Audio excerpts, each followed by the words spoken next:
Hello and welcome, scanners. This is Obscure Scan on Faded Barcode, where we take a look at the unknown, underrated, unliked, or otherwise unremembered sci-fi and horror sequels and TV series adaptations. My name is Alex, and today we're scanning Lawnmower Man 2.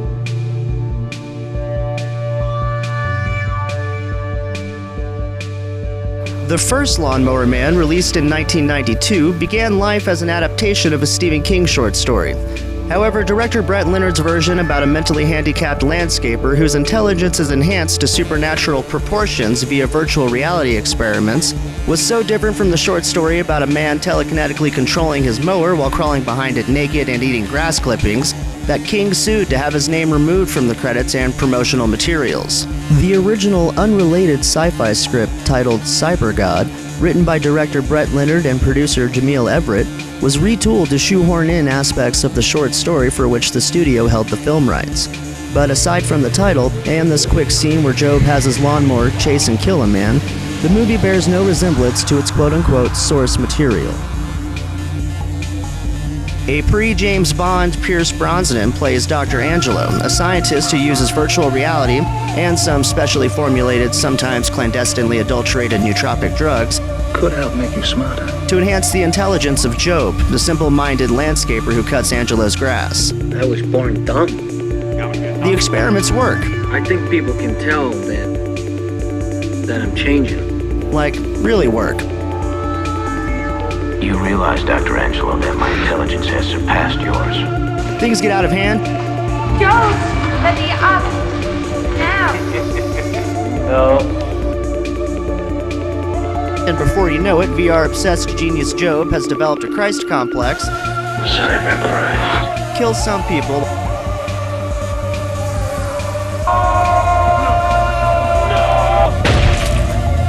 while driving others insane. Lawnmower Man's in your head now, Jake. There's no escape, ever. All before uploading his consciousness to a supercomputer so he can become the god of cyberspace. I'm going to project myself into the mainframe computer. I'll become pure energy. I am God here. Its succinct tagline told us, God made him simple, science made him a god. The film was a moderate success, opening at number 2 in the box office and grossing $32.1 million domestically from a budget of $10 million. Officially titled Lawnmower Man 2 Beyond Cyberspace, this obscure sequel arrived 4 years later in 1996 and is often seen with the alternate subtitle Jobe's War. Its tagline expands on the original with, God made him simple, science made him a god, now he wants revenge. Directed by Faded Man, who also directed the US pilot for the Max Headroom TV series, more on that later, he shares story credit with Michael Miner, one of the creative forces behind the RoboCop franchise. We open with a quick previously on Lawnmower Man, recapping the final moments of the first film as Cyber Jobe manages to escape the supercomputer mainframe into the net right before the whole place blows up.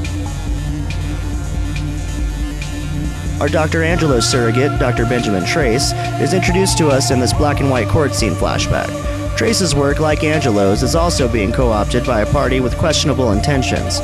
Here, the good doctor is losing intellectual property rights over his so-called Chiron chip, the sequel's super confusing MacGuffin. You can't give it to them. They will pollute the vision of everything my Chiron chip stands for.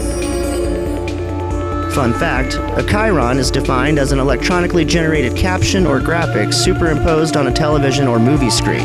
Jobe is rescued from the explosion, having survived multiple amputees, smoke lesions on the lungs, and third-degree burns over 80% of his body. In addition to the crazy shriveledness his body suffered after projecting himself into the mainframe of the VSI computer in the first movie,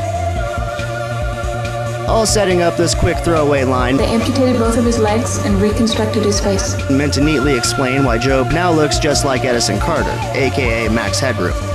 He's rehabilitated inside virtual reality, where his empty husk of a body and mind is reunited with his insane evil genius cyber soul, completing his real-world rebirth.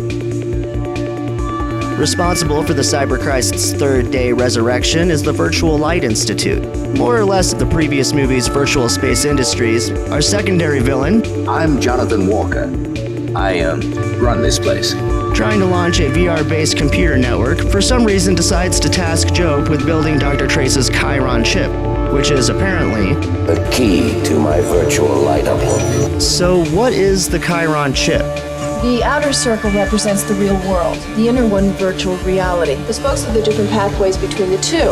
The Chiron chip will open up these pathways simultaneously, so a network based inside VR can be accessed by everyone. And ultimately, the chip will bring everything online for everyone.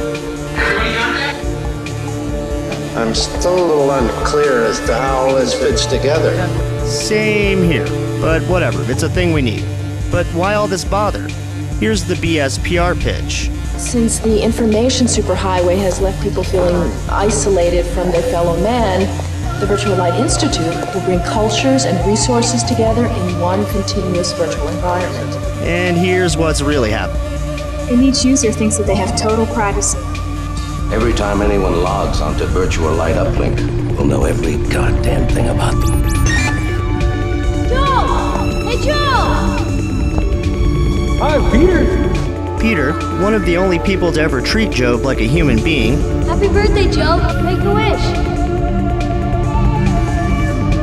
and the only actor to return from the previous film, is now a homeless teenager who lives underground with a ragtag bunch of other rollerblading misfits in an abandoned subway car. The movie aims to pass Peter off as a slick T2 John Connor type as we see him steal someone's video phone access codes. Video phone access code. Hey, darling.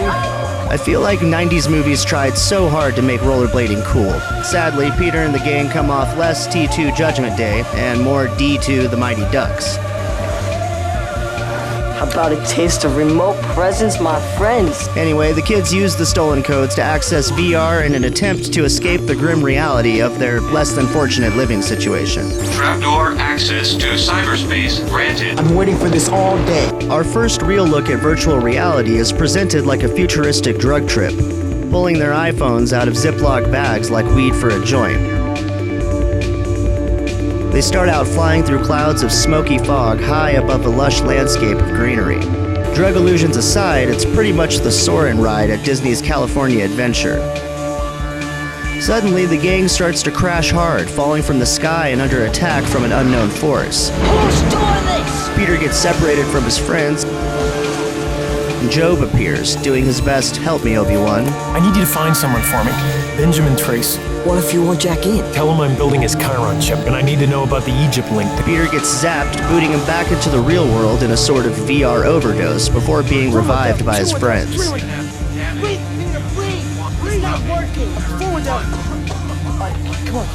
If you knew you were in danger, you should have jacked out, you jerk! That was the most remarkable example of telepresence I've ever experienced. Peter tracks down Trace, What do you want? You sure don't look like the father of virtual reality to me. now living a life free of technology, I don't live that life anymore. Let technology, it just consumes the soul. and convinces him to help. Triple 4 invented some kind of Chiron chip. What did you say? Well, Joe told me about it. Does he know about it? He's building it.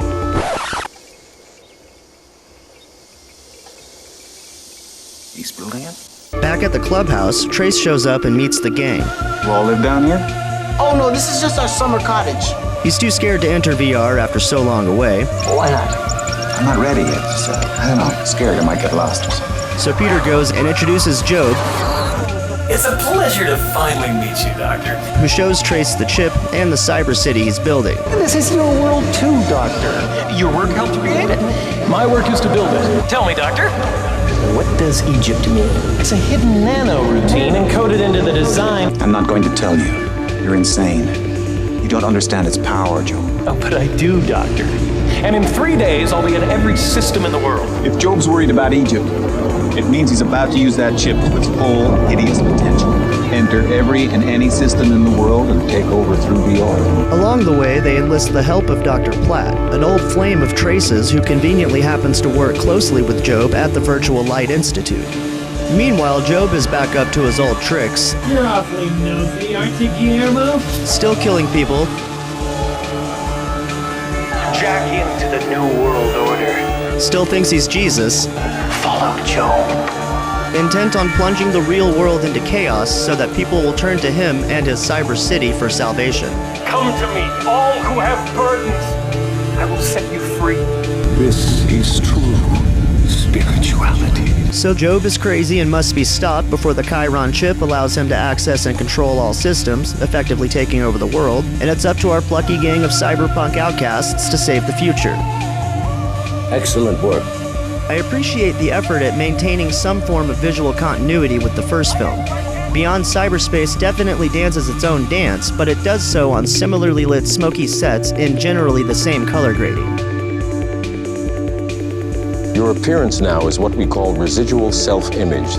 It is the mental projection of your digital self. Jobe's residual self-image, to use a term from The Matrix, offers another link in the chain of visual cohesion to the first film with its practical reproduction of the original Cyber Jobe's computer-animated skin.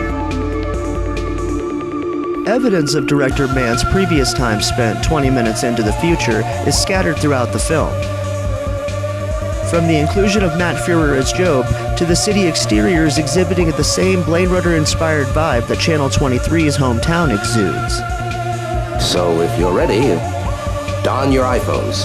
Other praiseworthy bits of production design include the VR interface props, the grungy cyberpunk feel of the seemingly DIY equipment that the kids use, and the slick expensive hardware of the Virtual Light Institute. Pair a cool prop with some fun world-building techno-babble, and I'm sold.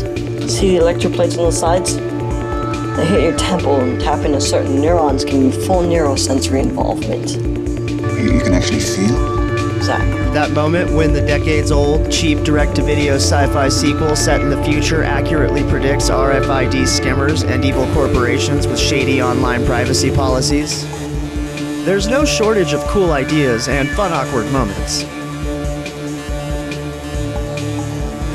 Most of the acting is pretty decent for what the movie is, and the players make the best of what they were given to work with. Like when Bergen plays up his character's emotions over his lost Chiron chip. He can barely say its name at first, mentioning it only in a whisper, the one that got away. You seem a bit young to know anything about the Chiron chip. You know Einstein made a few mistakes himself. First offense is the weird time jump between films. When are we? All we're told about the time frame is that this takes place in the future.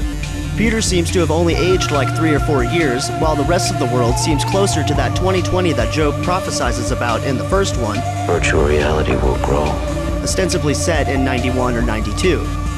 Recasting Jobe is fine, but this is straight up not Jobe. He's a different character altogether. I've never seen Jobe like that before. I don't know, maybe something in him changed after the whole being uploaded to the net and then re-downloaded back into his body thing. Like when Jobe gets all mad at Trace. Tell me what Egypt means, Doctor, before I get really pissed off! He first sends a runaway train to kill them, and when that doesn't work, he tries to blow them up. Just seems really out of character for someone who once did this. Peter is here. He's in here, he's gonna die! No. Save him. To eventually put that same person's life in danger on purpose on multiple occasions without batting an eye. Harvey! Put in the cybercycle disc! Harvey, can you hear me? Put in the cybercycle disc now! Now, I know that a movie where a sort of mutant dog picks up and loads a disc into a computer on command is already asking a lot. But making matters worse is lead actor Patrick Bergen and his face that constantly looks as if he's right about to blow you a kiss. Can't say why, maybe something to do with his upper lip, kinda like when someone who normally sports a mustache finally shaves it, and you can tell he looks different but can't quite put your finger on it. For most people, this side effect eventually wanes, but for Patrick Bergen, it's like a perpetual state of being that for some reason, to me, makes him look like he's always just about to blow you a kiss. If you stick with this series, or more accurately, if I am consistent enough to produce more episodes on a regular basis, you'll quickly find that I forgive a lot and love these titles warts and all for some reason or another, usually nostalgia. Lawnmower Man 2 is no exception. I saw the original at a young age when it first went to home video back in '93. A few years later, I'm wandering around a movie gallery in Panama City, Florida, trying not to rent Ghostbusters 2 for the billionth time, and I find Jobe's War and the new releases. For a 9-ish-year-old, there wasn't much to complain about. I was fascinated by the idea of cyberspace and virtual reality, though it would be another 4 or 5 years before our household had an internet-ready PC, and another 20 years before I finally experienced proper virtual reality with my friend's HTC Vive. Revisiting the sequel occasionally over the years, I'm always finding another reason I should hate it. But that excited 9-year-old in the movie gallery new releases just won't let me. The barcode on this product of science fiction may have faded over time, but I think it's still well worth the scan. Please hit up the comments and let me know how wrong I am. If you want to check out either movie for yourself, I've got Amazon links in the description below. I do suggest the Shout Factory Special Edition re-release of the original on Blu-ray, as it contains the theatrical cut and the awesome director's cut, which has been out of print since VHS. If you'd like to support Faded Barcode, please visit our shop for some merch, like this episode's featured design, the VR Truvian Man. If you're still here, thanks for watching the first episode of Obscure Scan on Faded Barcode. Please subscribe and tell a friend. I promise it'll get better. Scan you next time.